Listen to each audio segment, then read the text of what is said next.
part, j'ai fait 9 clubs, j'ai fait 7 pays différents. J'ai signé 2 contrats le 31 août. Je me rappelais mon premier banc contre le PSG avec Metz au parc. J'étais tellement content, tu vois, j'étais fou. Alors, mon coach, avant l'échauffement, je dis coach, je suis grave pas bien. Il m'a dit, hey, c'est pas grave, tu restes sur le terrain, tu parleras moins, c'est tout. Tu sors un super match. Ladies and gentlemen, bonjour à tous, je m'appelle Sébastien Bassong aka Baby Bass et je vous souhaite la bienvenue dans Ballon, Main, Corps, l'émission de la génération 86, accompagné de mes frères depuis plus de 20 ans, de mes acolytes, de mes partenaires in crime, Ricardo Facci aka Ricky Friandiz et de Quentin Westberg aka Q l'américain. Ballon, Main, Corps, c'est une réunion de famille hebdomadaire, l'émission qui t'ouvre chaque semaine les portes des secrets liés à notre passion commune, notre vision du football, notre ADN, nos expériences sur et en dehors du rectangle vert. Alors si t'es intéressé à découvrir comment l'homme derrière le footballeur vit sa vie, quand le rideau s'ouvre et surtout quand il se ferme, les challenges qu'il rencontre, la manière de gérer le quotidien, les moments clés, les erreurs à ne pas faire, crois-moi, tu es au bon endroit. On a plein de choses à te raconter. J'espère que tu vas passer un super moment en notre compagnie. De toute manière, c'est parti. Ballon, main, corps. Let's go! Le ballon, les mains, le corps. D'accord? Ballon, main et corps.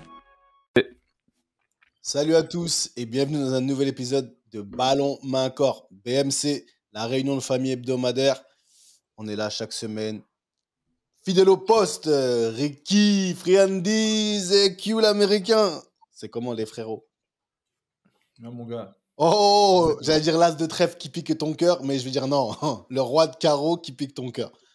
Ah, tu vois du carreau, toi. Roi de cœur, pardon, je suis un fou. Pourquoi je vois la fatigue? Droit de cœur, pardon, le carreau. Je sais pas, ouais, excusez-moi. King of Hearts. Je connais, moi, je suis le roi des cœurs, mon gars. Nwanko Kanu est de retour. Répète, il a dit le mot. The Nadia King is here, my boy. Nadia King. Oh, gars. Yes, il est de retour. Tranquille. Non, ça va, mon gars, on est là, au calme. On est là au calme, mais attends, mon capitaine, comme Quentin il a dit tout à l'heure, mon capitaine. La suite logique. Comment est-ce qu'on pourrait être crédible sur ce podcast et Ricky, au bout de 3 mois dans son club, il n'est pas déjà capitaine pour, tu sais, dans les turbulences et tout. Ça, c'est plus qu'une belle carrière. C'est le mindset qui parle, non, Ricky? Éclaire-nous. Mais tu sais, quand tu es dans une situation un peu précaire, c'est compliqué. C'est compliqué de prendre un peu les lauriers de tout ça. C'est vrai que j'incarne, on va dire, un certain leadership, une certaine envie, tout ça. Mais là, on est vraiment dans le dur, hein, avec mon club. Là. On est dans le dur, mais durement même. C'est chaud. Et c'est là où on te donne le brassard. Ouais, après, voilà, le coach, il a peut-être senti. Il manquait Clément. Hein. Clément Chantôme n'était pas là. Lui, le capitaine d'habitude? Ouais, c'est le capitaine. Donc après, bon, il est suspendu, donc il m'a laissé le brassard. Il y avait d'autres joueurs aussi qui pouvaient y prétendre parce qu'il y a beaucoup de mecs qui sont là depuis pas mal de temps. Mais il a voulu me mettre parce que voilà, il a peut-être senti que voilà, c'était le moment de mettre plus en avant tout ça. Mais bon, malheureusement, on est parti jouer à l'extérieur ce week-end. On a perdu 1-0 encore. Et ouais, là, on est vraiment dans une spirale très négative au niveau des résultats. Pourtant, on arrive à produire du jeu. Hein. On montre des choses. On n'est pas non plus au fond du trou, on va dire, techniquement. Mais là, moralement, c'est compliqué. Hein. Tu sais, quand tu perds des matchs, tu n'arrives pas à gagner. Tu prends des buts sur penalty, des occasions toutes faites, tu ne les mets pas au fond. C'est dur, c'est dur. Mais bon, voilà, il faut se servir de ça. Bah, comme disait Q à son époque de Toronto, moi, ça me fait plaisir d'être avec vous, hein, d'évacuer tout ça, de changer un peu les idées, d'en parler aussi. Et on lâche pas. Hein. Il nous reste 12-13 matchs. Il va falloir faire un quasi sans faute pour se maintenir. Donc, j'y crois. Moi, j'y crois en tout cas. Tu connais, le mindset, il est là toujours. Attends, tu sais à qui on parle, Q, quand même. Attends, quand même. Ricky l'optimisme. Ricky l'optimisme. T'es malade ou quoi? Ricky, ça va comment? Ça va très bien. Il y a Non, pas ça va. de. Ça va, tu vois? Ça va très bien. Et du côté des. Au final, ouais, t'es back in ATL. Ah! ATL à la maison avec mon micro qui Mais est c'est de la retour depuis entre la France, l'hôtel à Atlanta, le Mexique. Ça y est, depuis pour que les gens réalisent un tout petit peu, je me retrouve enfin chez moi, dans mon nouveau chez moi, stabilisé 2 mois après quand même. Il faut voir tu sais, bon, après, on est parti voir la famille chez moi en France, mais ça, c'est un intérim. Mais ensuite, c'est l'hôtel, c'est les stages.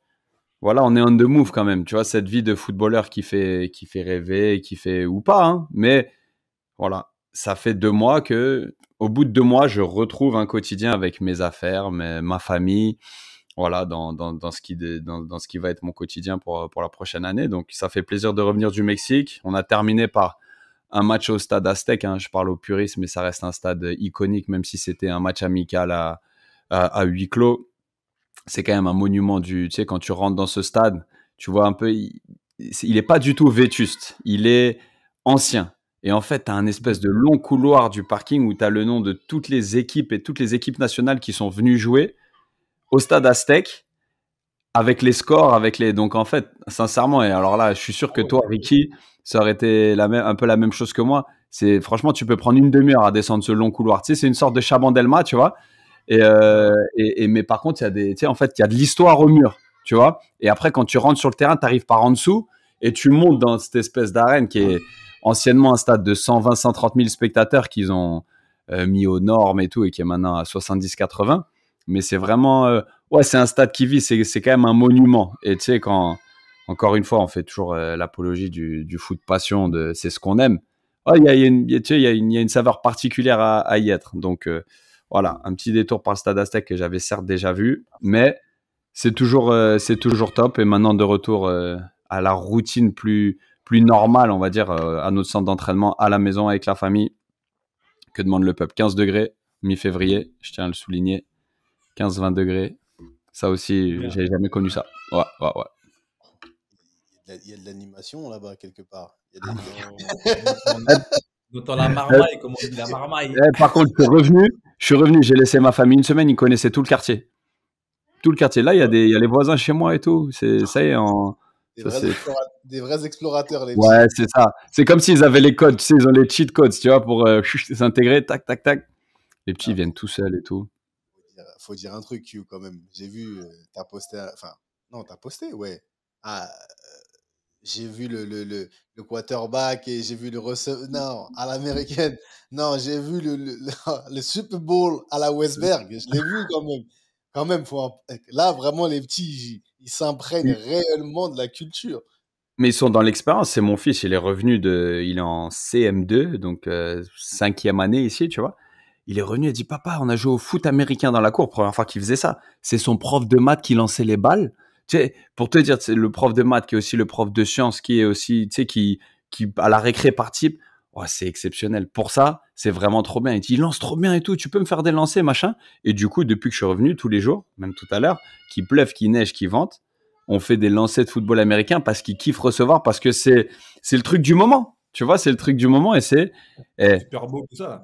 en plus, il y avait le Super Bowl, mais c'est surtout que les petits ici, ils jouent beaucoup au football américain, ils jouent au soccer, comme ils disent aussi, mais culturellement, beaucoup plus qu'au Canada et encore plus dans le sud des États-Unis, en Géorgie. Et ici, c'est un vivier assez important de football américain, avec Georgia Tech, avec l'Atlanta Falcons et tout. Et pour la première fois, ils le ressentent au quotidien à l'école. Et du coup, bah, tu vois, tu le ramènes à la maison et c'est ça, tu sais, grâce à ces expériences, tu partages vraiment la culture d'une région, d'un pays. Et ça, c'est vraiment Ça un change kiff du que le hockey. foot apporte. Ouais, exactement. Ça change du hockey, du Sport froid, de ouais. glace. Les Des sports de sports de glace. glace. À Non, mais, Toi, Montréal, Seb, alors, Hein? t'as croisé quelqu'un d'autre à London, là, qui t'a reconnu, tout ça, ou Moi, t'as zioté, ou... si j'ai croisé depuis la semaine dernière, non, j'ai croisé personne qui m'a, enfin, non, qui m'a dit ouais, tu ressembles à un footeux. Mais j'ai eu des discussions par rapport à ça. Ça a soulevé quelques points aux gens avec des gens au téléphone. C'était marrant. Et les avis c'était assez divergents. Et Mhm. j'ai eu tu vois, des petits retours par rapport à ça. C'était marrant. Et continuez, pour ceux qui nous écoutent, continuez à envoyer vos idées, vos commentaires, parce que moi, ça m'intéresse et ça nous intéresse tous. Après le live aussi, c'était pas mal. Donc, ça, c'était bien. Et en fait, par contre, j'ai pas eu de.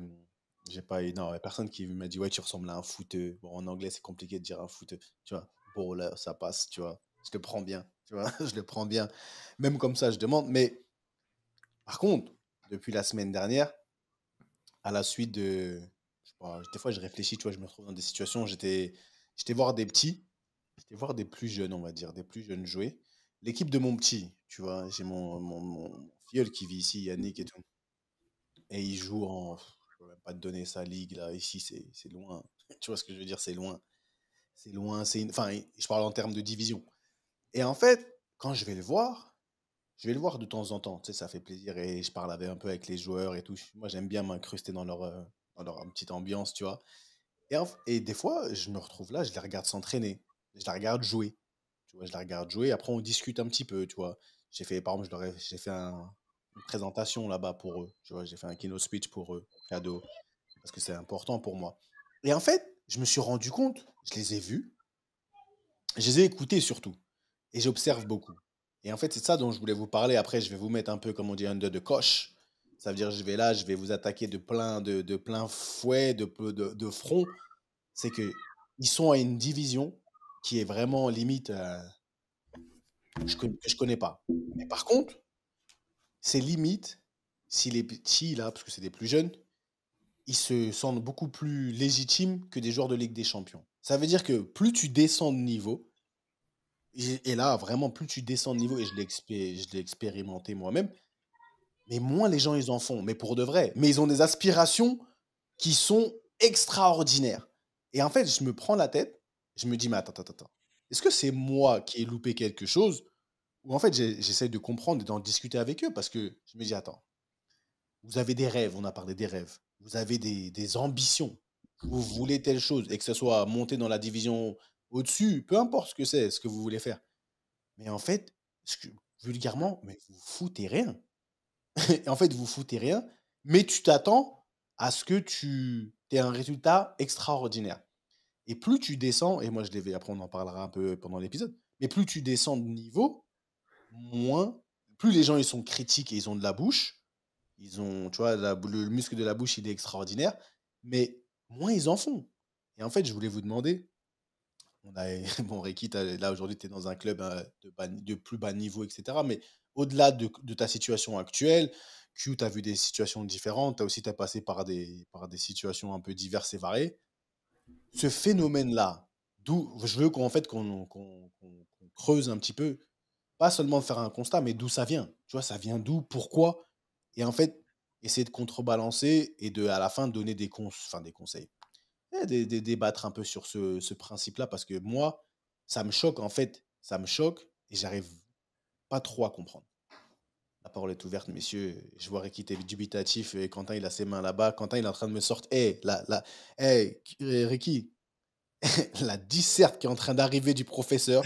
La disserte, quand il a mis ses doigts comme ça sur le teco, j'ai dit oh là là.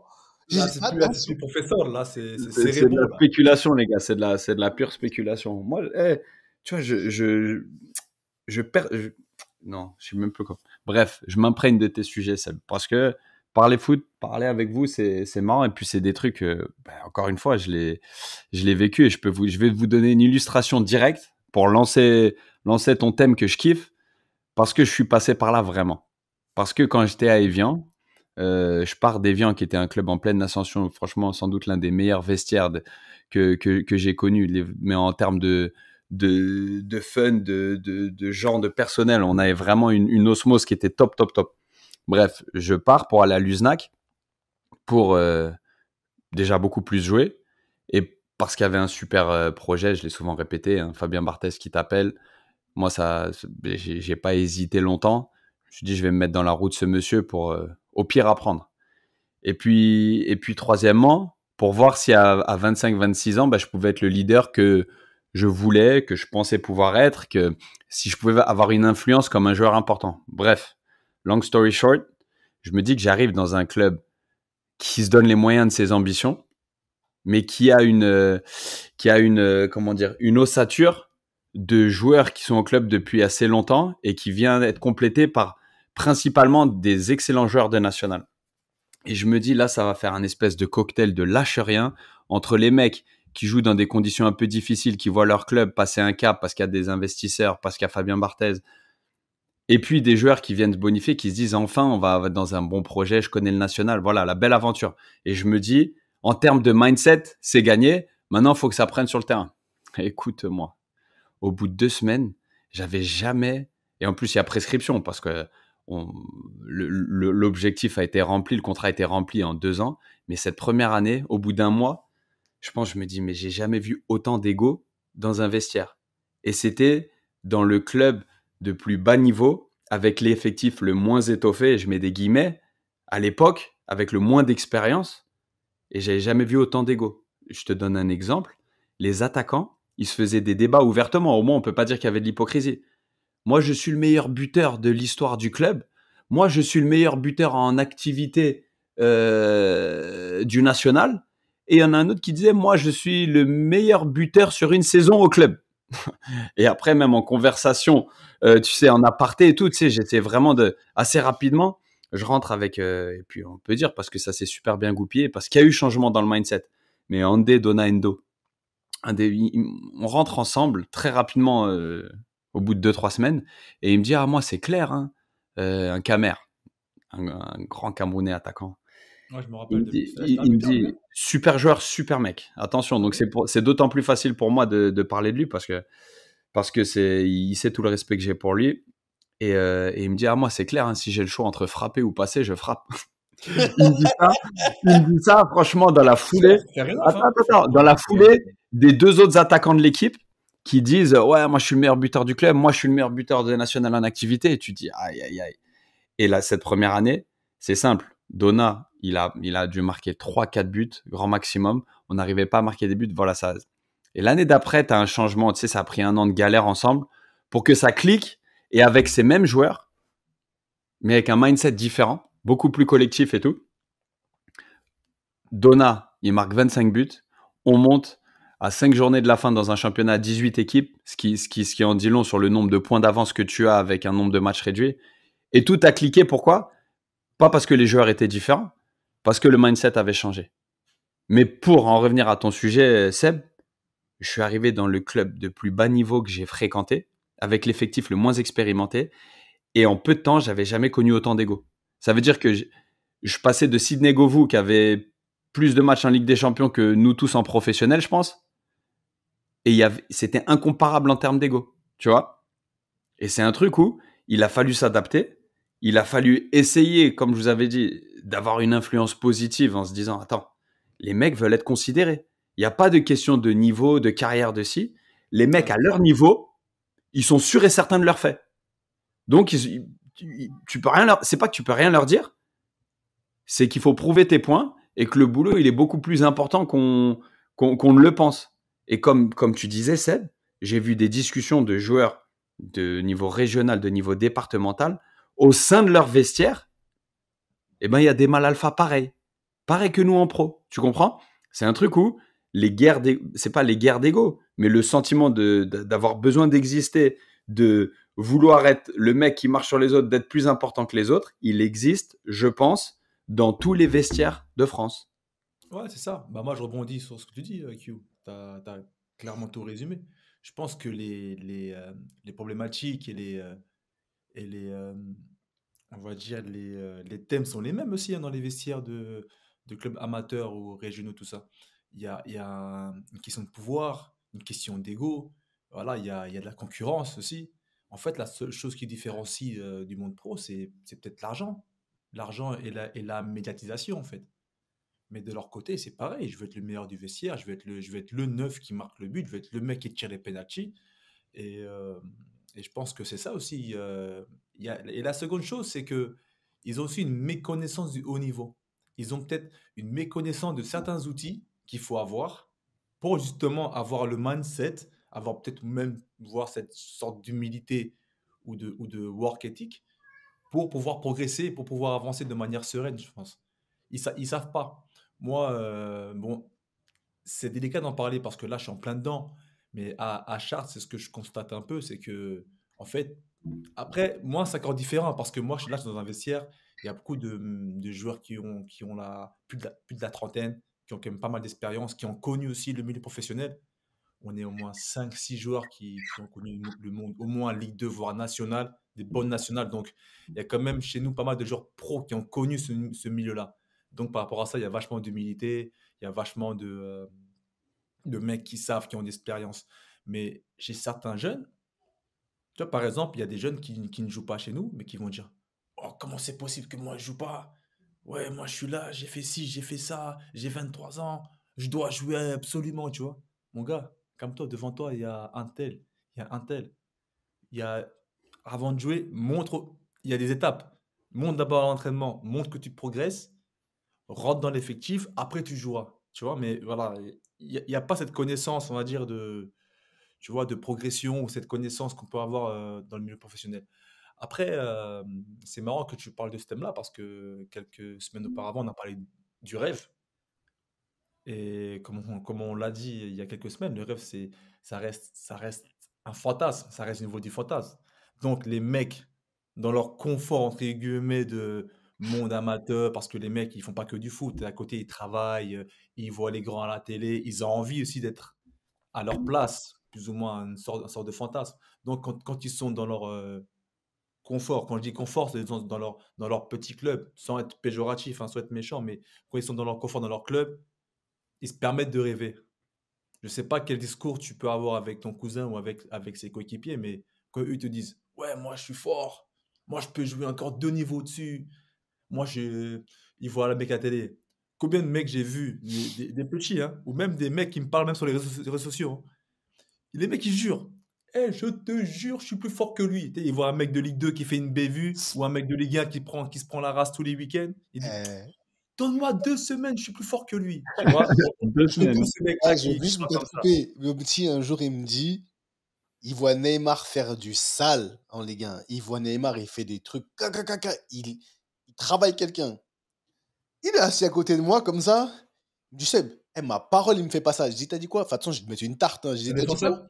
Hein? Un défenseur, tu vois. Et toi aussi, caméra. Hey, ah mais c'est une Caméra machine. dure. Mais tu vois, tu l'as vu au mariage. Et c'est mon témoin. Ouais, ouais, si, si, si, je connais. Une machine. Mais ce que je veux dire, c'est que je lui dis, attends. Il me dit, non, ma parole, moi, il me fait pas ça. Et en fait, je m'arrête. Au début, je lui dis, oh, t'as pété des plombs, qu'est-ce que tu racontes? Mais après, je lui dis, je m'arrête et j'essaie d'analyser la pensée. Comme tu as dit, fantasme, rêve, euh, qu'est-ce qui te fait penser que toi, là, et sans te manquer de respect, tu vois, que toi qui joues à un haut niveau où tu joues, Neymar, le nez, il va pas travailler. Et là encore, tu parles de Non, Neymar.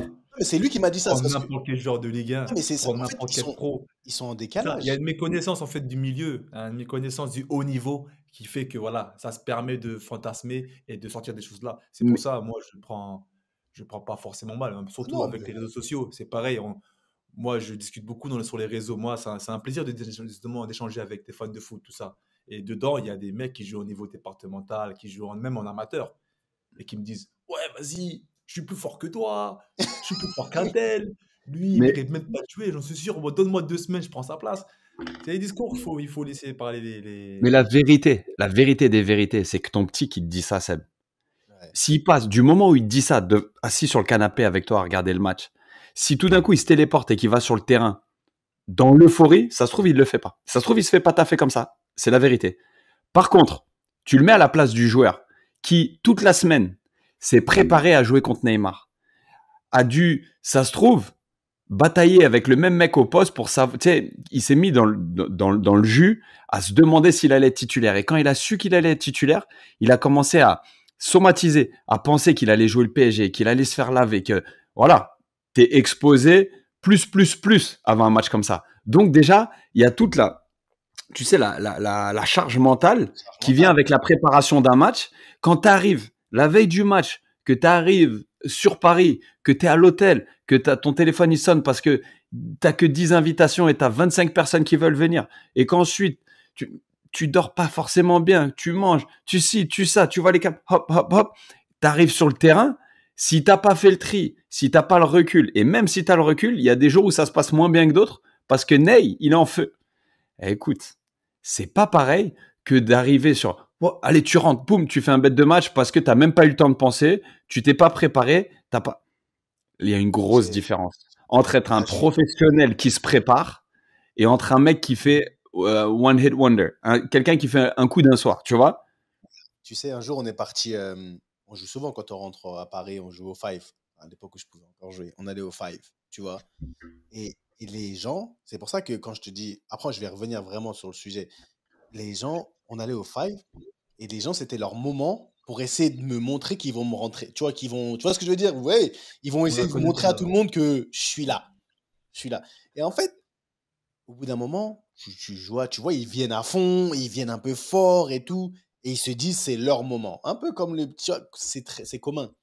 Jusqu'au moment où comme tu dis, Ricky, cette connaissance, en fait,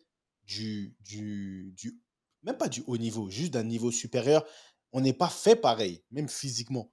Ça veut dire que quand moi, ils veulent me rentrer dedans, je vais gainer. Et après, il y a un pote à moi, il a dit à un mec, il a dit, mais attends, t'as pas conscience qu'il fait ça depuis qu'il a 12 ans, le mec. C'est-à-dire que son Hmm. corps, tu vois, il est fait. C'est-à-dire ses muscles, ils sont contractés d'une manière où, même si toi, tu sens que tu es costaud, les muscles n'ont pas été travaillés pareil. Et à un moment donné, j'ai dit, bon, en fait, là, je crois que tu voulais un peu, voilà, vous voulez élever le niveau. Bon, on va élever le niveau. Et et c'était marrant parce qu'une fois que tu pars, bam, tu gagnes, tu pousses. C'est là où les gens ils commencent à voir un peu. C'est un rappel. C'est un rappel qu'il y a la Ah, différence j'avoue. entre les pros et le reste. Et c'est pour revenir sur le sujet parce que quand tu vois, plus tu descends, je pense que comme tu as dit, tu as bien parlé, cette connaissance. En fait, le manque de connaissance, l'ignorance, et je pense qu'après, Méconnaissance, ouais. ouais, l'ignorance de ce que ça nécessite, c'est criant. Et je pense que c'est aussi sociétal parce que c'est un peu comme le fait que les gens qui sont, je sais pas, les entrepreneurs qui sortent, qui sont au top, au top, au top, c'est pas ceux qui en font le moins au final. Il y a personne qui s'est réveillé aujourd'hui, qui a gagné, à part si tu as gagné à l'euro million, mais ceux qui ont construit quelque chose de tangible et qui pèse, ou qui a un certain niveau, il y a un niveau d'excellence dans tout ça. Et je pense qu'aujourd'hui, il y a trop de personnes qui, plus tu es, entre guillemets, dans l'échelle du travail ou de la réussite, on va dire, moins tu es proche du top, on va dire ça comme ça, bah, plus tu penses qu'au final, c'est accessible à tout le monde. Et si tu n'as pas ce rappel par des gens qui, eux, au final, te montrent que, tu sais quoi, il n'y a que la pratique qui va te montrer qu'au final, ah ouais, je te dis, des fois, on venait s'entraîner, quand j'allais m'entraîner avec mon petit, comme ça, dans le parc, je lui faire des séances, je dis, vas-y, on va s'entraîner, par exemple, tu vois. Mais là, comme tu parlais de la charge mentale, c'est-à-dire la concentration qu'il devait avoir quand je faisais des exercices, il était plus fatigué mentalement que physiquement. J'ai dit, bah, tu vois, comme tu es fatigué mentalement parce que je t'ai donné beaucoup d'informations, tu n'as pas le temps de réfléchir. Ta capacité d'analyse, elle est extraordinaire. Mais là, tu vas te faire taffer. Tu seras épuisé mentalement. Là, tu vas te faire taffer. Mais donc, c'est pour ça que moi, je voudrais vraiment savoir pourquoi, selon vous, quand on descend de niveau, qu'est-ce qui se passe dans leur tête? Qu'est-ce qu'il faudrait faire pour que les gens, au bout d'un moment, pas qu'ils arrêtent de rêver, fantasmer, ça, on peut pas empêcher les gens, tu vois, c'est la vie, le football, c'est l'opium du peuple, c'est extraordinaire d'un côté, c'est même drôle, des fois, ça fait rire, tu vois. Mais quand toi, tu es dans une équipe, par exemple, tu es dans une équipe où c'est pas que tu regardes de l'extérieur, tu es acteur. Moi, je l'ai vécu, quand je suis à la fin de ma carrière, je suis parti en Grèce pour des raisons, franchement, je voulais aller au soleil, etc. Mais je reste quand même un compétiteur. Ça veut dire que j'arrive, si je peux apporter quelque chose, et je suis venu aussi pour ça, mais je veux pas te mentir, je suis arrivé là-bas. Ça a les- débranché le cerveau. Non, non, j'ai dû débrancher le cerveau. Oui. J'ai dû, parce que j'allais devenir fou. Et je voyais, en fait, il y a un mec, un jour, il était que en prêt. Il passait du PAOK en prêt. Il appartenait au PAOK. Et après, il passe en prêt à Volos. Il passe en prêt là-bas. Et là-bas. Et tu vois, Ouais, mais ouais, on le connaît celui-là, tu nous as tu le déjà connais raconté celui-là. ce gars-là. Et donc, mais à un moment donné, ok, il a disparu. Il va Et, revenir. ouais, et à un moment donné, j'entends, il s'embrouille avec le coach. Et le Oh, coach, en fait, il lui reproche what's de wrong? pas assez faire d'efforts. Et dans la réponse du joueur, il y croyait vraiment, c'est ça le pire. Il y croyait sincèrement. Il dit que, mais attends, tu sais qui je suis? Tu vois ce que je veux dire? Il lui dit, mais tu sais qui je suis? J'ai pas. Pourquoi? En fait, non, j'ai pas. Je fais assez, je m'entraîne pas. Il venait le matin, 9 heures, s'y aller. il finissait l'entraînement, pire même au quartier, tu fais pas ça. Tu finis l'entraînement, tu prends ta douche, tu t'en vas. Lui, c'était le contraire des gars qui sont au niveau départemental. Vu qu'il vient d'un grand club, il usait son statut pour pas en faire suffisamment, en fait. Bah, et en plus, au final, il y a une grosse différence. Il venait d'un grand club parce qu'il avait signé dans le grand club. Est-ce qu'il avait joué et il faisait. Parce qu'il y a une grosse différence, mesdames, messieurs, entre ceux qui appartiennent à un grand club parce qu'ils ont signé là-bas et font partie d'un effectif de 50 ou de 40 et que c'était un jeune et qui passe de prêt en prêt en prêt en prêt en prêt en prêt. Au bout d'un moment, pose-toi la question, il y a peut-être un problème. Et c'est qui le problème? Mais plus tu Ouais. descends, plus tu descendais, je suis descendu, j'ai vu, et je la regardais, comme tu as dit, et je me disais, mais attends. Et je lui posais la question, mais en fait, qu'est-ce qui se passe dans votre tête, là, et vous êtes à un niveau professionnel au final, mais c'est à un niveau, voilà, de seconde zone, qu'est-ce qui se passe dans vos têtes pour en fait ne rien faire? Vraiment le strict minimum. Mais tu t'attends à ce que le week-end, tu sois performant. Le week-end, tu cours à haute intensité. Et quand on te gueule dessus parce que toi, tu as plongé au bout de la 45e, mais 46e minute ou 50e minute, tu n'as rien fait. Tu te blesses, t'as pas rien. Quand je te dis rien, c'est-à-dire que même s'étirer, non, les mecs, ils sortaient, boum, fini, tu vois. Ah, après, là, on va digresser parce que là, c'est une question de mental, c'est une question de work ethic, c'est une question tu vois, de détermination, hein. Là, c'est vraiment un autre sujet qu'on va aborder si on parle de ça, en fait. Parce que là, tu parles de pros qui sont là, qui savent le métier, tout ça. Mais quand tu parles d'amateurs, là, tu parles même pas d'amateurs, tu parles même de niveau encore plus bas, tu parles de vrai, on va dire, du licencié, en fait, du footballeur, en fait, tu vois, du footballeur lambda. Moi, j'ai pas de problème avec Eux, le ils ont une football vraie lambda. méconnaissance du métier en tant que tel, comme nous, on l'a vécu depuis qu'on a 13 ans, en fait. Ou alors, ils l'ont connu jeune, ils n'ont pas réussi à passer le cap, et puis après, peut-être s'installe aussi une forme d'aigreur qui arrive, tout ça, donc ça, c'est encore une autre chose, mais pour ceux qui nous écoutent et qui sont à un niveau un peu amateur, c'est ça. Il faut avoir connaissance du monde professionnel, du quotidien. C'est Mais pas un monde facile, hein. En plus, c'est trop marrant parce que la semaine dernière, on parlait des footeux, ouais, stéréotypes, tu vois, réputation, tout ça. Eh, c'est un job. Comme tu as dit, là, la charge mentale. Être footballeur, c'est pas donné à n'importe qui, hein. De toute façon, on le voit, on le voit. On est combien à vouloir devenir pro? Clairefontaine, les tests quand on passe. Après, en centre, on est une cinquantaine. Après, t'es pro. Les jeunes qui viennent, des gars qui viennent d'Afrique, qui viennent d'Amérique du Sud, qui veulent prendre ta place. Tu es là, tu te bats. Déjà, tu te bats avec tes coéquipiers, entre guillemets, en concurrence. Après, tu te bats contre l'adversaire le week-end. Et Robert la semaine prochaine, la semaine d'après, la semaine d'après. et le plus Frérot, gros adversaire c'est que un tu as, métier. bien sûr que c'est un métier, les plus gros C'est quelque adversaires que tu as, chose. c'est toi-même. Parce qu'au final, si tu arrives à te maîtriser toi, c'est déjà, c'est déjà beaucoup. Mais toi, tu parles des amateurs, tu parles des amateurs, mais moi, j'ai envie de te. Parce que même dans le monde, entre guillemets, il y a pro, il y a semi-professionnel, et il y a ceux qui en font. En fait, il y a ceux qui en font leur métier quand même. Parce qu'il y en a qui jouent à un certain niveau, Oui, oui. tu Ouais, bah, vois, comme chez moi, à Chartres. voilà, on va dire qu'ils en font leur métier. Et moi, je te parle de ce niveau-là parce que le niveau en dessous qui est amateur, pour moi, les gens, au final, pourquoi ils iraient se faire Non, mal? pour eux, voilà, c'est plus un loisir, Un c'est plus, loisir. Tu vois, je parle pas de ces gens-là parce que pour moi, eux, c'est un loisir d'accord, et OK, voilà. ils ont, Faut bien voilà, recentrer le débat dans ce cas-là, ouais. ils ont le droit. Et pour moi, aujourd'hui, ils ont le droit. Je vois pas le pourquoi ils forceraient, ils iraient dans un professionnalisme par rapport à ça. Par contre, je me dis que s'ils vont ils vont pas dans un professionnalisme par rapport à ça, mais tu peux l'avoir dans ton quotidien, dans ce que tu fais. Eh, de retour, Et Guillaume. de retour, tu vois. Tu peux l'avoir, ton professionnalisme, dans ce que tu fais, quotidien. Mais maintenant, moi, je te parle des gens qui qui font du foot leur, leur quotidien. Peu importe le niveau, tu vois. Ouais. Ces gens-là, je trouve que quand tu descends dans ces catégories-là, je suis impressionné par le fait qu'ils soient là, c'est-à-dire qu'ils ont quand même cette envie cette aspiration de devenir, d'aller jouer plus haut. Mais avec cette aspiration d'aller jouer plus haut, il y a ce qui vient avec, c'est vraiment quand je dis le strict minimum, je t'ai dit même des étirements. En fait, il y a Pour moi, ça n'a pas de sens. J'arrive pas à comprendre. Et je pense que c'est sociétal aussi, souvent. Pourquoi le moins tu as, le moins t'en fais. Mais tu t'aspires à avoir énormément. Et mon gros problème, il est là. Parce que tu dis que si demain tu veux jouer en amateur et que j'ai pas de problème.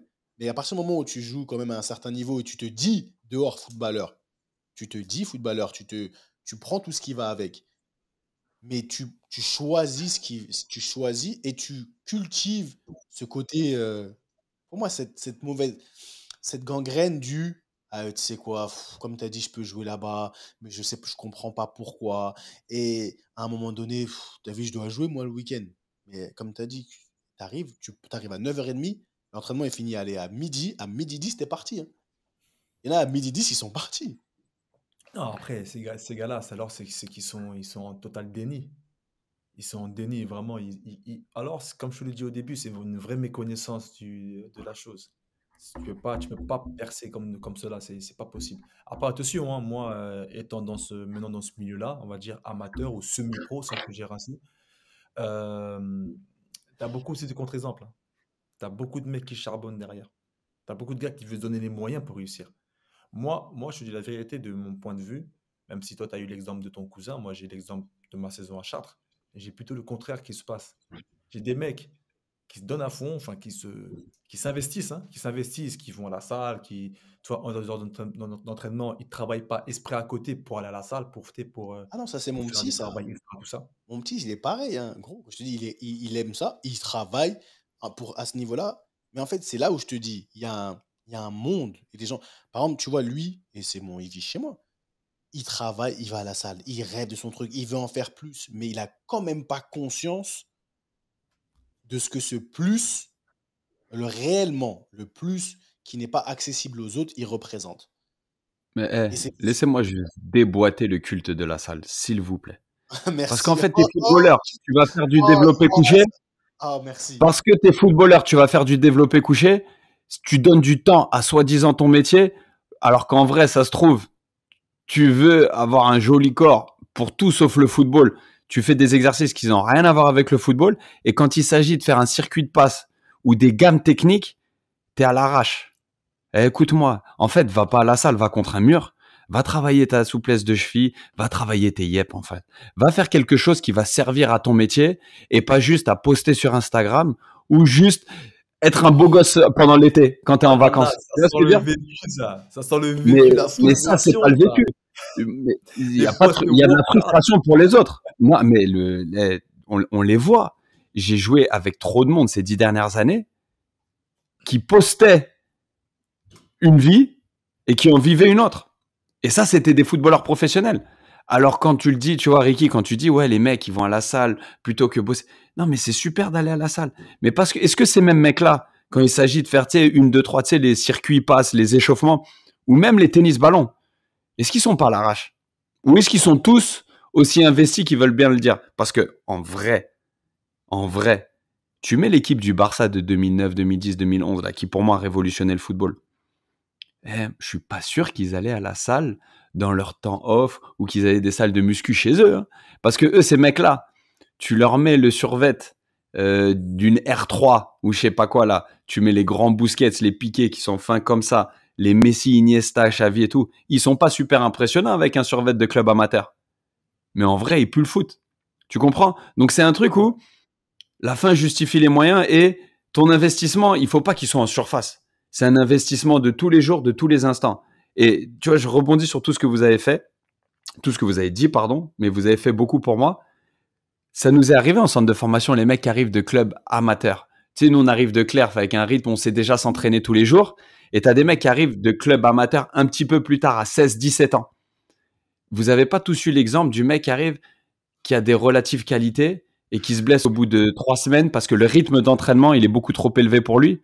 Et il te répète toute l'année parce qu'il a joué 5 matchs. Il dit, ouais, mais moi, j'avais pas l'habitude de m'entraîner autant et tout. Donc, en fait, c'est ce même mec-là qui, sur un match, sur un 5, Seb, sur un match, il a le même niveau que l'autre. Il n'y a pas de problème. Il est capable de faire même presque mieux. Tu as l'impression qu'il sort du lot et tout.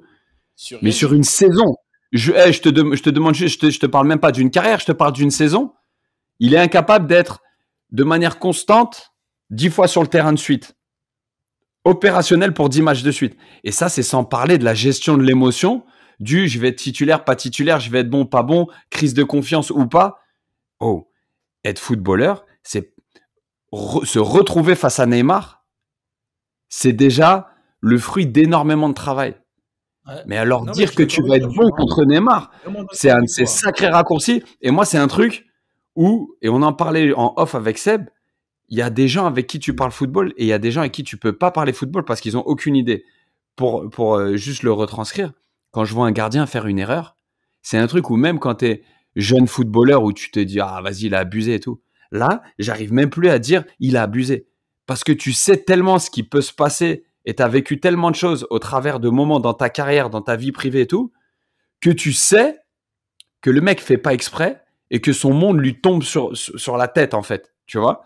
Et c'est un truc où toi par-dessus, tu as la décence de dire je vais pas le fracasser même si personne m'entend, si lui le saura jamais, mais c'est juste parce que peut-être à ton échelle ou à une échelle différente, tu as traversé la même chose.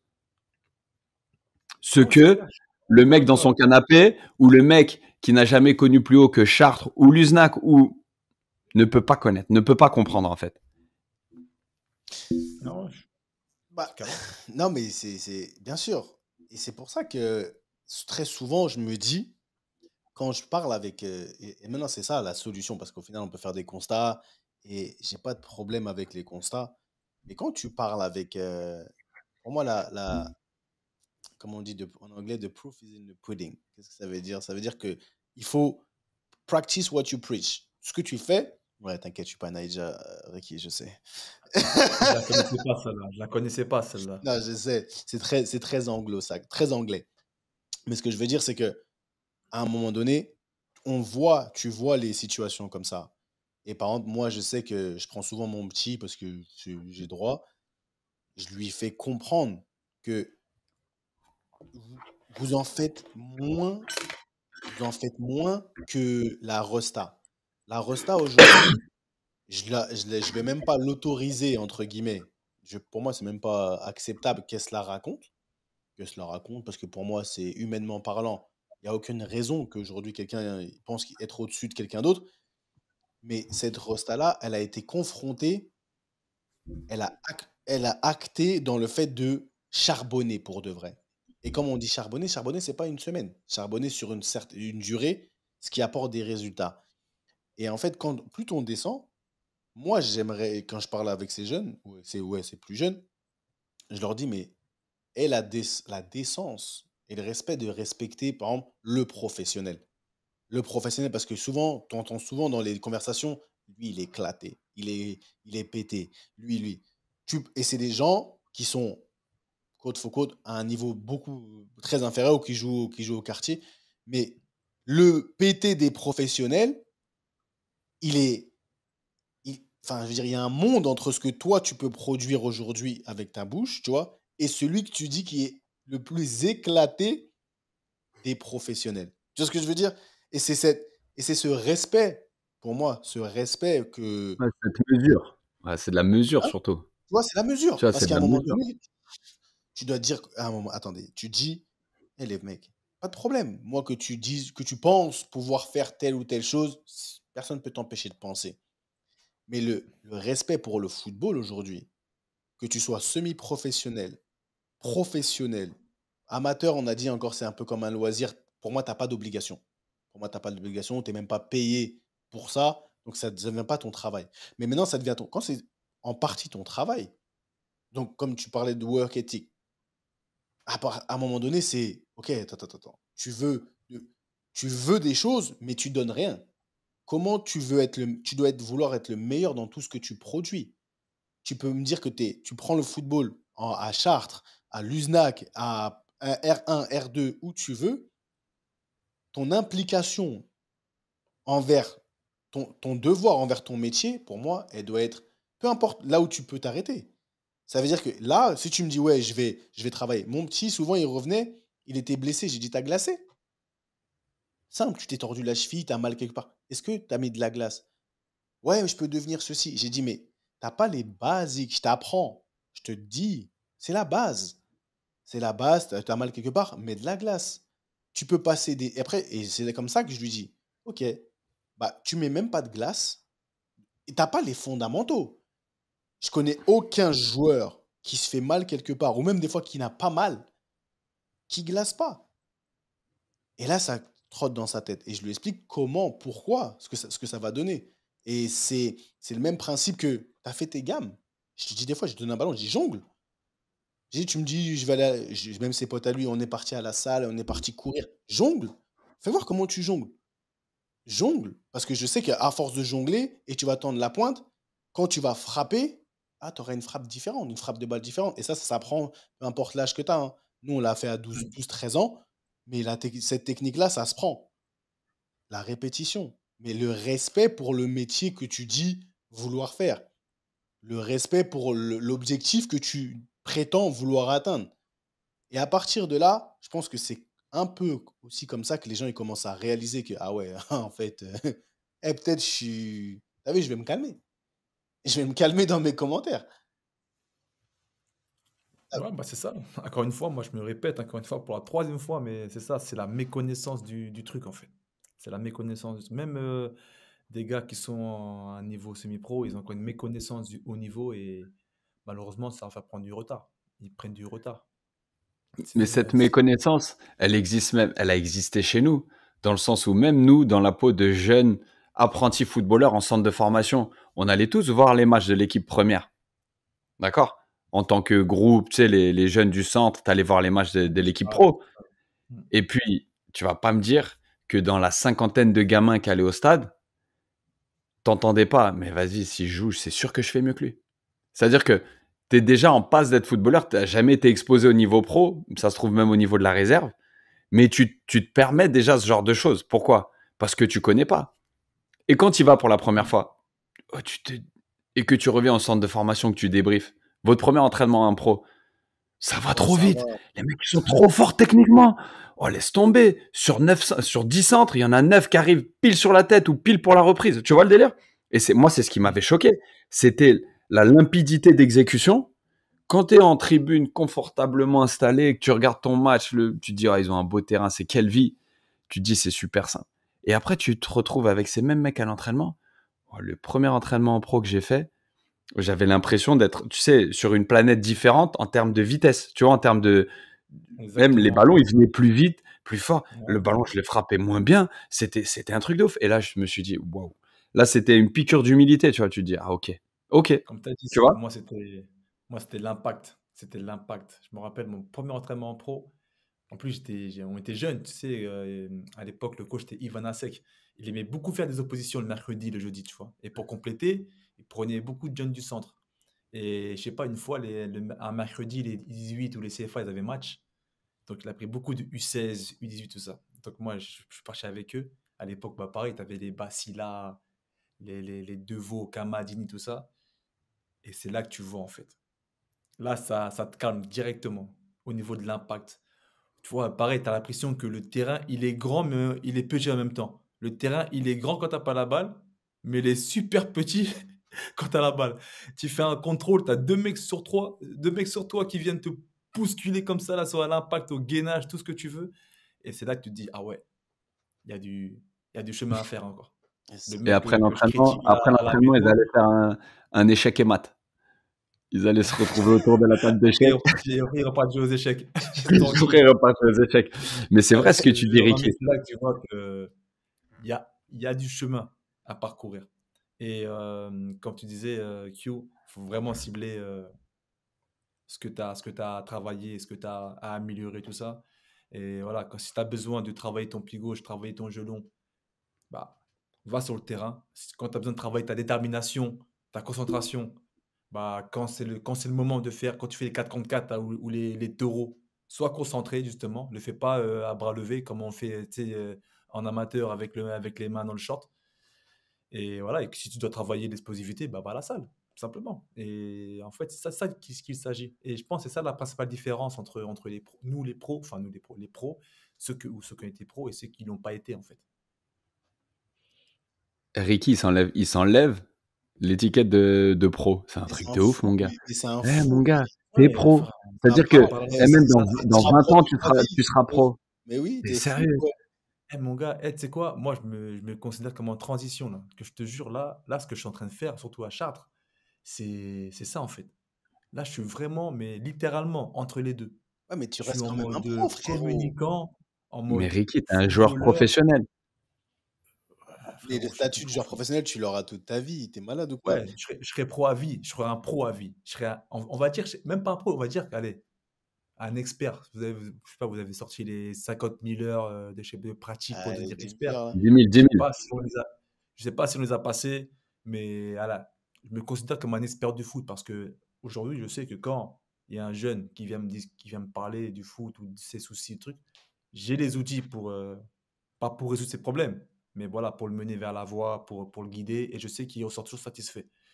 Quand il faut aller sur le terrain, bon, je réponds comme je peux. Bon, là, j'estime que ça se passe plutôt bien, même s'il n'y a pas les résultats collectifs, mais d'un point de vue personnel, ça va parce que j'enchaîne les matchs, la santé, elle est là, elle donne parmi les capitaines, voilà, donc ça se passe bien. Mais voilà, moi, je m'estime là comme un expert du football, mais plus comme un pro, les gars. T'es un expert du Ah, football. frérot, à la fin du mois, Oh, mais t'es fou, la quoi. fiche de paye est plus légère, mon gars. Non, elle est C'est plus pas la La paye fiche qui de paye, détermine mon gars. le pro, hein. Ah, là, je C'est suis pas la vraiment paye. parce qu'il y a des joueurs, ils sont professionnels, ils ont une fiche de paye très, très, très légère, mais le statut de professionnel, ils l'ont. Et je pense que Ouais, ce ouais, statut, il faut pas le le galvauder, galvaudé. il faut pas le C'est un galvauder. comportement. C'est C'est un un comportement, comportement. j'allais dire. Eh, C'est exactement ça, un rester comportement. professionnel Pro, 18 ans, c'est un comportement. c'est plus de la chance, c'est plus du hasard. Non, non, c'est pas. Honnêtement, je pense Non, et encore plus de nos jours, tu peux être professionnel 4-5 ans et ça reste le fruit d'un concours de Le bon circonstances favorables et de bon certaines endroit, bon capacités. moment. Bon endroit au bon moment. Ouais, je pense que la longévité aujourd'hui, et quoi qu'on dise, comme on fait son lit, on se couche. Les gens que tu sois en transition, que le professionnalisme que tu as, qu'on a, que beaucoup de personnes ont aujourd'hui, peu importe là où ils vont transitionner, tu vois, où ils vont aller, tu vas toujours le revoir de là-bas. Tu vas le revoir dans peu importe ce que tu fais. Aujourd'hui, si tu joues, je sais pas ce que tu vas faire demain, mais je pense que ce professionnalisme-là, c'est pour ça que j'ai dit, tu seras toujours un professionnel. Tu seras toujours un professionnel. Et c'est pour ça que peu importe si tu descends de niveau aujourd'hui, la qualité, l'exigence, on en parle souvent, ton exigence, votre exigence aujourd'hui, ou mon exigence par rapport à tout ce que je fais, les gens me demandent ouais, comment ça se fait que tu es là. Mais j'ai dit, t'es fou, en fait, je me donne pas le choix. Si tu veux un résultat extraordinaire, mais ce que tu me donnes tous les jours, c'est moyen, tu auras un résultat moyen. En fait, mhm, à quel moment tu penses que ça va ensemble? Et que tu sois amateur dans le football ou semi-professionnel, faut pas se mentir. L'intensité que tu mets par rapport à ce que tu aimes, parce qu'au final, le foot, c'est censé être ta passion. C'est censé être la passion de tous ceux qui jouent, surtout à un niveau plus bas. Et quand tu es passionné et que tu n'arrives pas à te dire que, en fait, ça devrait même pas être une charge de faire les choses bien pour ta passion. Ça devrait être un plaisir. Donc pourquoi, et c'est là où je veux que les gens ils commencent à réfléchir, pourquoi même si avec ce que tu aimes faire, t'arrives pas à avoir un niveau d'exigence et de professionnalisme élevé, comment tu vas gérer au moment où tu vas devoir faire des choses que tu n'aimes pas faire? Parce que dans la vie, on ne fait pas toujours ce qu'on aime. Nous, on a eu la chance de jouer au foot. Et pour vous qui continuez à jouer, c'était notre passion. C'est notre passion. Donc, on est des chanceux par rapport à ça. Mais tout le monde n'a pas cette chance. Mais quand tu as la chance de pouvoir pratiquer ce que tu aimes et que tu négliges parce que tu fais moins que celui qui est au plus haut niveau, je pense qu'il y a, je ne vais pas dire un manque de respect, mais il y a vraiment une remise en question par rapport à l'impact et à ce que tu mets par rapport à ta passion. Et c'est pour ça que des fois, je dis aux gens, non, non, non, non, il faut respecter le footballeur. Je ne vais jamais dire le mot que vous avez dit la semaine dernière, je ne l'aime pas. Il faut respecter le football. Faut res- T'as attendu l'autre épisode pour dire, ah, finalement, j'aime pas ce terme, en fait. Non, je l'ai dit la semaine dernière. La semaine dernière, je l'ai dit, j'aime pas, tu vois. Mais j'étais plus gentil. Là, je m'en fous, c'est passé. Je n'aime pas ce terme de fou, il m'énerve. Mais voilà, il faut respecter la profession du football aussi. Parce que c'est un jeu. Je pense que c'est un jeu. Et en respectant les gens qui le font bien, les gens qui sont au plus haut niveau, respecter cet effort qu'ils mettent, ces sacrifices. Parce que galvauder ça et mal parler, et quand tu es au plus bas niveau, mal parler des gens, et en plus, toi, tu fous rien. Ah non, quand même, tu vois, je pense que c'est un peu l'hôpital qui se fout de la charité, si je peux me permettre. En plus, c'est marrant que tu parles de ça parce que pour rebondir sur l'actualité en vitesse, c'est marrant que tu parles de ça parce que justement, ce qui m'a amené à parler un peu ce week-end sur les réseaux, avoir un peu d'interaction avec les pseudo-supporters, joueurs amateurs, tout ça. Je sais pas si t'as un peu suivi, Q, c'est par rapport à Marquinhos. Poto, je t'ai répondu. J'ai participé. Ouais, J'ai dit que c'est un bon sujet de ouais, podcast. Ouais, ouais, parce que Marquinhos, il est en plein dedans. ouais. En ce moment, Marquinhos, sur, on va dire, allez, quand même la bonne année et demie on va dire, de méforme, hein, je sais pas, de méforme ou de performance en dents de scie, où tu vois vraiment le PSG en train de caler, en train de sombrer, même si on peut le dire ainsi. Et Marquinhos, il a toute sa carrière au PSG qui est remise en question. On y va, on y arrive jusque-là. Le mec, ça fait 9 ans qu'il est au PSG, voire 10. Il était, pour moi, exceptionnel toutes toutes ces années. Là, depuis un an, il est clairement moins bien, ouais, faut le dire. T'as des mecs, ils sont en train de le descendre d'une manière. Après, ça, c'est encore autre chose. Là, c'est pas joueur amateur contre joueur pro ou joueur. Mais quand tu vois le statut d'un joueur pro ébranlé de la sorte, ah, c'est chaud, frère. Ah, c'est le Après, gros ok, stress, hein. il y a du Le troll, monde est après c'est méchant. PSG, donc des fois c'est amplifié, tout ça. Eh, le On- foot n'a pas de mémoire, hein. Les gens, ils vont finir par dire que t'es nul sur la fin. Oui, Quand t'as pensé à une telle vitesse, ton corps suit pas exactement, t'arrives pas exactement à reproduire ce que t'arrivais à faire, ça crée de la frustration chez toi, ton niveau baisse un peu. Je parle pas du tout du cas de Marquinhos, hein, je parle d'un joueur plus proche de la fin de Justement. carrière. Les gens, ils vont te dire t'es nul. Tu vois? Et on encore une souffre à fois, la fin, moi, hein. je déteste ce terme. Les gens vont dire que, enfin, des fois, on s'en fout. Mais même toi, tu vas sentir que t'es pas au même niveau et ça va amener une espèce de frustration. Et tout ça, mais tout ça, faut l'utiliser pour remettre les choses en perspective. Oh, tu vas pas changer la face du monde. C'est-à-dire que profite de tes bonnes années, sois humble et en même temps, sache que ça va s'arrêter. Donc, c'est pas toujours tout pour toi. Transmets. Et c'est, dans le fond, pourquoi on prend autant de plaisir? Parce que c'est ce qu'on fait. Qu'on soit en carrière ou pas. Comme on l'a bien résumé, on est tous encore professionnels dans l'âme. C'est-à-dire qu'on va te donner un rendez-vous pour le travail. Depuis l'âge de nos 12-13 ans, la ponctualité, on a tellement fait un, un point, point of emphasis, quelque chose sur lequel on compte énormément, bah, tu vas être 10 minutes en avance à ton rendez-vous. Tu sais, à ton rendez-vous professionnel. Et Un si truc t'arrives comme ça, en c'est un retard, comportement que tu as. en retard, t'es pas bien. Tu te sens pas bien déjà. C'est ça C'est le pas truc. bien, ça c'est vrai, ça. Tu peux arriver 10 minutes en avance, et sûrement tu vas arriver en avance. Et s'il s'avère que tu es en retard pour X, Y raison, moi je pars pour ma part, je suis pas bien.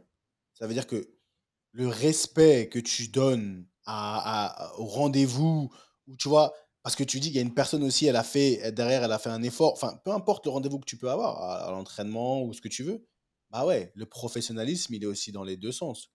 J'ai vu trop de gens, ils veulent arriver en avance, ok, ou arriver à l'heure, mais s'ils arrivent en retard, ça te fait rien. Moi, par contre, si j'arrive en retard, dans ma matrice, ça va me déranger, ça va me... Moi, jusqu'aujourd'hui, j'arrive. Franchement, c'est pas. Après, les mecs qui arrivent en retard, tu sais, j'en fais pas la guerre, tout ça. Parce que, comme je t'ai dit, moi, c'est pareil, je suis arrivé à Chartres, j'ai débranché mon cerveau. Dans le sens où, tu vois, mes standards, Oui, j'ai pas dû les baisser, mais j'ai dû un peu les gommer. Parce que, comme je vous le disais dans différents podcasts, j'arrive, rendez-vous à 10 heures, j'arrivais à moins quart, il n'y avait personne. Le vestiaire était fermé encore. Parce que les mecs, ils arrivent à 10h moins 1 pour ouvrir le vestiaire. Ou 10h moins 3, 10h moins 5, tu vois. Donc c'est pour ça, amateur pro, des fois, s'adapte. il faut quand même faut s'adapter. Tu veux faire étirement, tu n'as pas les bails. Tu veux aller en muscu, il y a pas de salle. Tu veux faire la glace, il n'y a pas de glace. Donc on débranche, on switch off un peu. On essaie de pallier tout ça. Mais pour venir à ton truc, j'arrive pas à comprendre comment les gars, ils arrivent encore en retard à l'entraînement, en fait. Je sais- J'arrive pas à comprendre. Des adultes. Encore, c'est des enfants, ils apprennent la vie, ils apprennent les trucs, ils n'ont pas encore les codes, ils n'ont pas les trucs, ils sont dans leur chambre, je sais pas, mais des adultes ou des pros, parce que pareil, comme tu l'as dit, on reste des pros dans l'âme. Et même les gens qui viennent En N2, c'est des pros, ils sont employés, ils sont salariés, tout ça. J'arrive pas à concevoir ça. T'arrives une fois en retard, vas-y, t'as un bouchon, t'as eu une couille sur la route, les flics ils t'arrêtent, ou tu vas mettre l'essence, en plus avec l'inflation, tu mets l'essence, il y a la queue comme ça à la station, on comprend, une fois, deux fois. Frérot, 3 fois par semaine, chaque semaine t'arrives en retard.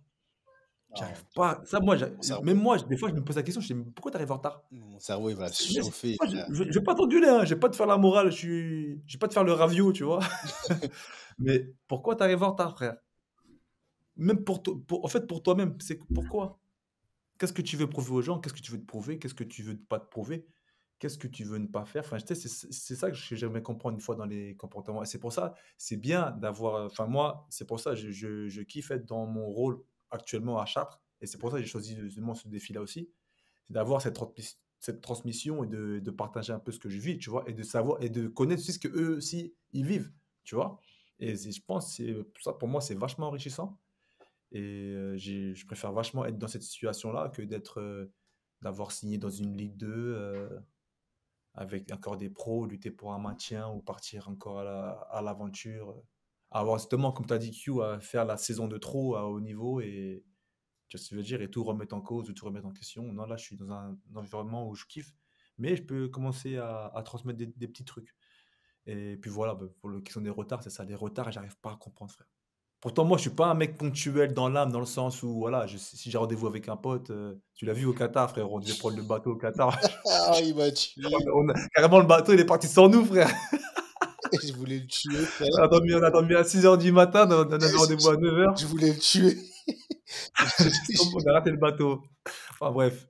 Mais voilà, pour tout ce qui est professionnel, tout ce qui est, tu vois, qui est relatif à notre métier, à nos trucs, tu vois, pour moi, c'est. Ah non, ça, c'est un no-call, c'est no way, ça. Ah, en tout cas, voilà. Hein. Bon, les mecs, ça dit quoi cette semaine, ce week-end? Ça dit quoi?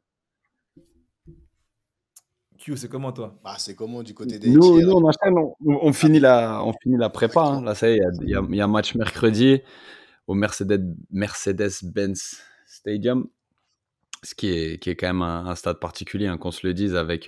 On joue contre Toluca en amical, et puis c'est le Jersey Unveil, c'est-à-dire qu'on révèle le nouveau maillot, le maillot pour cette année, qui est très attendu.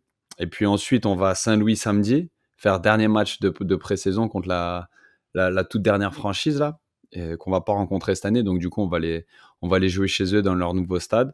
Et puis, des équipes que vous rencontrez pas en MLS? Ouais, sur les équipes de l'autre conférence, t'en rencontres que 6 ou 10, je sais plus exactement, c'est particulier. 12, je crois. Une seule fois, ouais. Tu fais 6 matchs à l'extérieur, 6 matchs à domicile et tu fais match aller-retour contre toutes les équipes de ta conférence. Donc voilà, nous, ça se précise. Et puis début de saison le 24, le week-end du 24-25 là. Donc ça arrive assez rapidement. Et toi, le roi de cœur? Le roi de cœur, écoute, ce week-end, on n'a pas de match. Je crois que c'est week-end Coupe de France, je crois. Ou je sais pas, en tout cas, on n'a pas de match en N2. Du coup, on a un match amical contre Créteil, tranquille. Donc là, on profite de la semaine pour bien travailler. Voilà, remobiliser tout ça, essayer de commencer une série parce que là, on a une série de matchs intéressantes et importantes.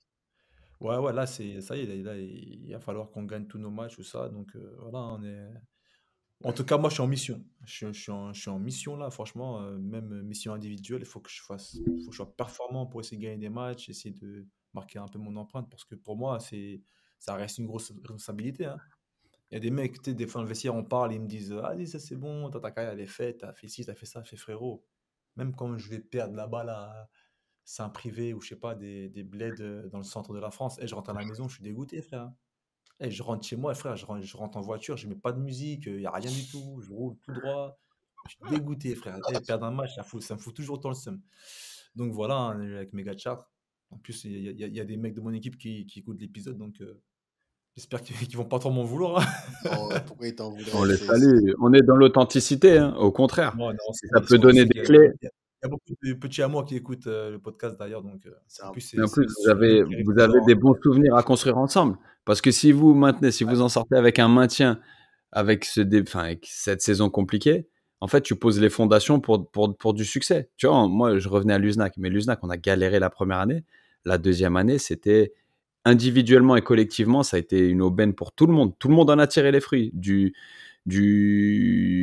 mec qui a joué 5 matchs au mec qui en a joué 35. À la fin de l'année, si vous maintenez à Chartres, ça sera presque du domaine de la bonne saison, au vu de comment elle a démarré. Et en fait, ça peut rester un bon souvenir. Parce que si vous trouvez les mécanismes sur les 10 derniers matchs là pour gagner, pour vous maintenir, non seulement vous posez les fondations pour une super année prochaine, mais vous gardez en fait un souvenir. Cette team, elle a été particulière. Et Ouais. ça n'a pas de prix au final. Hein. Le pire, c'est que c'est faisable, hein, parce que tu sais, la N2, c'est un championnat très homogène. Et hormis Rouen, encore qu'on a joué, hein, on a perdu, mais qu'on a bien tenu tête. Hormis Rouen, t'as pas une équipe qui est vraiment supérieure. Tu sais, tout le monde bat tout le monde. De toute façon, tu sais comment c'est, hein, tous ces championnats-là. Donc vas-y, on va faire les choses, hein, on va faire les causes, et puis on verra comment ça va se dégoupiller, les gars. Bah, c'est Et un toi, ça dit quoi, London Town, Seb? London City, ça donne. Bon, ça va, on est là, hein, au calme, et c'est la semaine de la passion. Tu vois, mon thème, c'est la passion. J'allais dire, Ricky, vous avez besoin de beaucoup de passion. Tu vois, un élan de passion et la passion, c'est non mesurable. Tu es là, enfin, trouver quelque chose qui vous passionne, je veux dire, un tronc commun, quelque chose voilà, qui unit, et après, c'est parti. Comme tu as dit, c'est un championnat super homogène. Et cette semaine, on va parler un peu de la passion. Qu'est-ce qui nous passionne, tu vois? Quel comportement on doit avoir?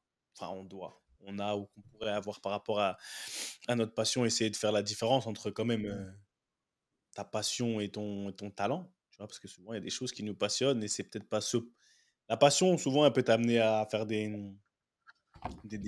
mauvais choix par passion. Ça dépend, tu vois, il y a plein de choses par rapport à ça.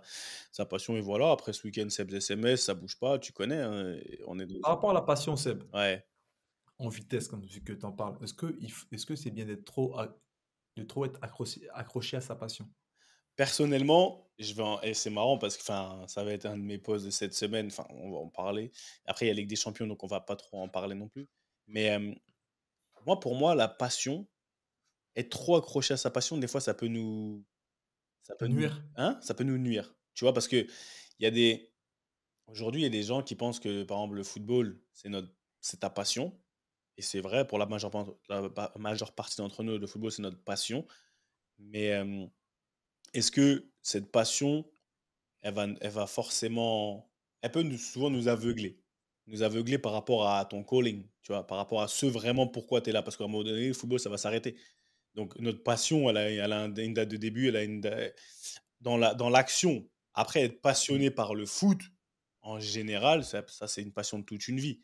Mais pour nous qui sommes des acteurs du ballon, confondre sa passion avec sa vie, par exemple, tu vois, je pense que des fois, ça peut t'aveugler, ça peut te fermer des portes. Alors que prendre ta passion, la prendre du bon côté et savoir l'utiliser comme ton véhicule et comme on a parlé, pas de ta destination, bah, tu vois, c'est différent. Je pense que, voilà, il y a plusieurs angles sur lesquels on peut regarder la passion dont tu es habité. Et c'est ça, un peu, j'ai envie voilà, d'en parler avec les gens et, tu vois, voir un peu ce qui en sort. Au calme, tu vois, tu connais. Intéressant. Et juste, d'abord, merci. Je voulais juste dire, Ricky, tu me dis, hein, là, franchement, tu me dis, comme ils disent dans S2S, fair or foul, ça veut dire, tu valides ou tu valides pas le t-shirt rose de Quentin? Non, non, je valide, frère. Tu valides? Non, je valide, Ici, ça, c'est la clair, semaine de la clair. kindness. À l'école de mes petits, c'est la semaine de la gentillesse, tu sais, du savoir-vivre et tout. Et tous les jours, ils ont un thème différent. Aujourd'hui, c'était mets quelque chose qui te fait te sentir bien. Tu vois? Demain, c'est mets justement du rose ou du rouge parce que c'est la Saint-Valentin. En fin de semaine, c'est mets du vert parce que c'est pour la planète. Et mon gars, moi, je suis dans le thème avec mes enfants. Le roi de Ah cœur, c'est ouais. pour la Saint-Valentin, Ricky? Enfin, pas du tout. Hein. Oh, alors là. Frérot, Bravo! frérot, non, non. Je Là, savais pas que tu étais comme ça. Ma parole, je savais pas que tu étais comme ça. Je t'avais pas vu J'ai venir. mis le premier sweat Non, arrête que j'ai ça. trouvé de mon C'est pas grave. in Ouais, my closet. c'est pas Eh, grave. J'ai mis sur moi, Ricky utilise justement, fait tout le contraire. Tu dis, exactement, c'est mon pilier à mes côtés. Voilà. Là, Non, ça va commencer. Une journée d'enfer va commencer pour elle. On n'a pas parlé de madame, on a parlé du pull et de la Saint-Valentin. Madame, Non, non, non, après, si on parle des dames, des madames, je vais te sortir la phrase, la phrase que je sors chaque année, frère. non, J'ai pas besoin de la attention, ne fais Saint-Valentin pas ça. pour. Non, si, frérot, attends, non, Saint-Valentin, c'est la quoi, c'est vérité. tous les jours, Non, c'est si, c'est ça? la vérité. J'ai pas attendu la Saint-Valentin pour Ah, mais en montrer fait, c'est pour ça qu'il a voulu absolument qu'on le fasse ce soir. Il nous a dit, ouais, Champions League, tout ça, tout ça. En fait, demain, c'est repas aux chandelles. Tu parles de qui? Ricky? repas. Si tu veux les chandelles, on va les mettre, mais devant l'écran, moi, je te le dis, mon gars. Ah, poto. Coquillette aux chandelles. Coquillette cordon Ah, bleu aux frérot, chandelles. ça va être pizza, je sais pas ça va être quoi, mon gars, mais on va être devant le match demain. Champions League aux chandelles, il n'y a pas de souci. En tout cas, on remercie la source.io, notre main tendue à nous pour les moyens techniques, visuels mis à disposition. Et on vous remercie à vous tous, déjà pour vous tous qui étiez là sur le live la dernière fois. Merci pour la force. On le redit, on ne vous dira jamais assez merci. Continuez à envoyer vos idées, continuez à envoyer vos commentaires, vos questions. On est ensemble à envoyer de la force à la génération 86 qui fait son show. On est de retour le 8 mars. Je l'annonce aujourd'hui, ça y est. On est de retour le 8 mars. Je ne vous dis pas où encore, mais le 8 mars, entre-temps, suivez les réseaux de la G86 parce qu'on vous attend sur place, parce qu'il y aura du monde et je pense que ce sera une très bonne journée. Le lieu n'est pas encore dévoilé, nous on le sait, mais voilà, il faut quand même qu'on garde un peu de mystère. Vous avez vu. Donc voilà, et première fois que notre ami Ricardo Fati sera là sur Ricky Friandis sur une action. Donc venez, il va ramener toute sa fanbase dans tous les cas. On connaît Ricky, tout le monde aime Ricky. C'est toute la fanbase de Ricky qui sera là. Donc voilà, merci à vous. On se retrouve très bientôt et je vous souhaite une très bonne semaine. Je vous dis à la semaine prochaine et j'aime bien ça vraiment pour finir. J'aimerais Ricky, il n'a pas marché mon bouton. Il n'a pas Grave. marché. Tu l'avais appuyé là-bas? Là, je l'avais. Tu m'as vu appuyer. Hein. Tu m'as. Ah, de ouf. Ça va marcher? C'est Hein? quoi? Non, C'est quoi? je sais pas pourquoi il a pas. Attends. Ah, si, je sais pourquoi il a pas marché. J'ai déconné. J'ai pas connecté mon truc. Tu vois, j'ai abusé. C'est pas grave. Ça sera pour la semaine prochaine. En tout cas, merci beaucoup. C'était, comme disait notre illustre surveillant et coach des gardiens et au coco. Basket parquet, allez hop, vous tournez. C'était Ballon, main, corps, BMC. À la semaine prochaine. Beaucoup d'amour. Ciao, bye bye. Love. Ciao.